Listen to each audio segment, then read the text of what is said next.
Hello guys, welcome back to Beyond the Realms, and today I'm going to be reviewing Robocop 2 out of this Blu-ray trilogy box set. Robocop 2 is a film that, after watching it, I'm not even sure if I've seen this film, and if I have, it's been like when it first came out, and I must have just watched it and forgot about it, because I didn't remember anything watching this film. But it starts off, Detroit in the original was very crime riddled, and there's just a lot of crap going on.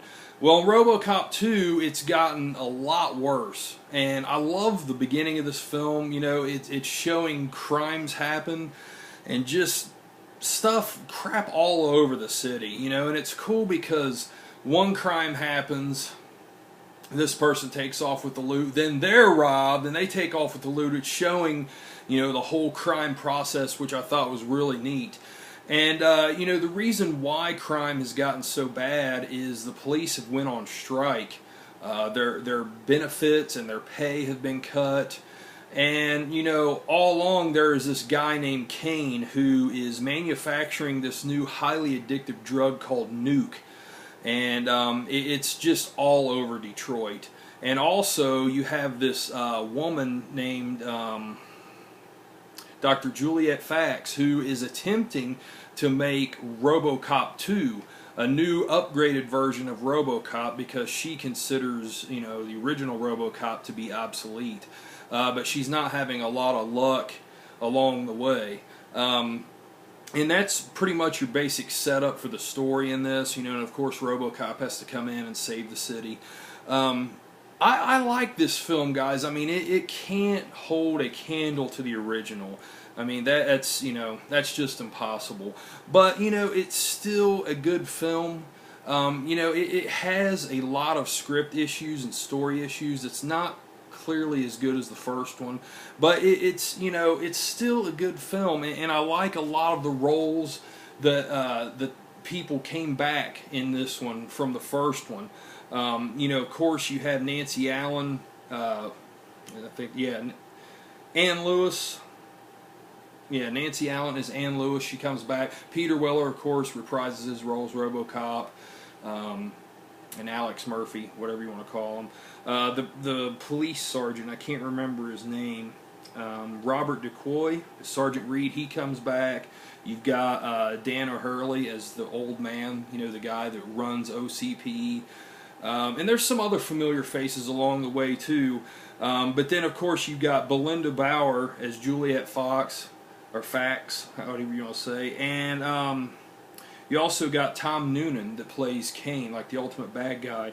But one guy in this that I just didn't really understand is the little kid. And I believe his name was Hobb, played by Gabriel Damon. It just doesn't really work. To me, that's the biggest problem of this film, is the little kid being like the ultimate bad guy in this. And I'm not sure what they were thinking or what they were going for with that. I mean, were they trying to put a kid on screen for the younger audience to relate to? I don't know, because he's a bad guy. I don't know. He was a hard sell. I mean, it's not that he was bad in his role, it's just that whole role in general just doesn't work in a Robocop film. He's kind of in cahoots with Kane. Kane's the drug lord. Hobb is kind of like the crime lord, and they come together, and I don't know. It just doesn't really fly for me too much. But it still didn't, it didn't kill off the film for me. Like I said, I still liked it.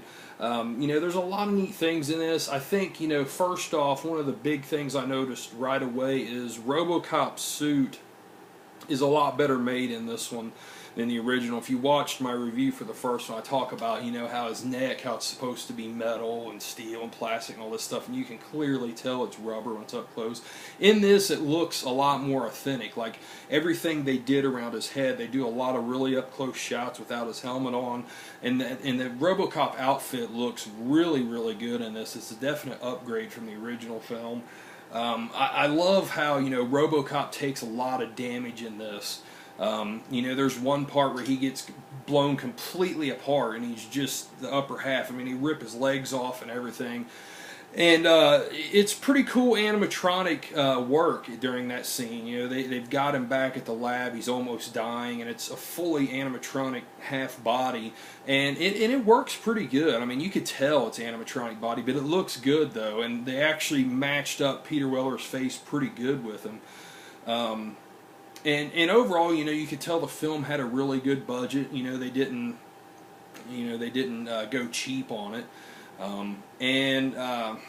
You know, the other Robocop 2 prototypes, it's pretty cool, you know, how they do them, and then eventually there really is a Robocop 2, and that's another thing that's just kind of weird. I mean, they couldn't come up with a better name for this thing than just calling it Robocop 2.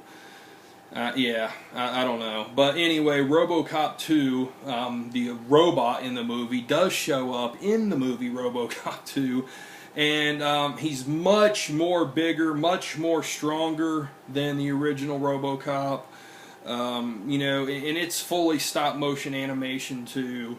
You know, it's pretty cool, and there's a big duel between him and Robocop at the end, and it's actually a lengthy battle. I thought it was pretty neat. You know, it's okay. What else? Ed 209 is in this, but only briefly. He's like being used in wars or something. I mean, he's only briefly in this one, which is unfortunate because I loved Ed 209 in the original. I mean, I wish he would have been in this a little bit more. You know, Tom Noonan as Kane does pretty good. He's kind of a creepy ass guy that's just, you know, dealing drugs, and he's trying to, with Nuke, he's trying to find ways to make it better and make different highs with it at one point. But he does a pretty good job. You know, and Belinda Bauer, she's okay. I mean, I'd take her or leave her. She didn't really do a whole lot for me. John Glover in this, he's okay.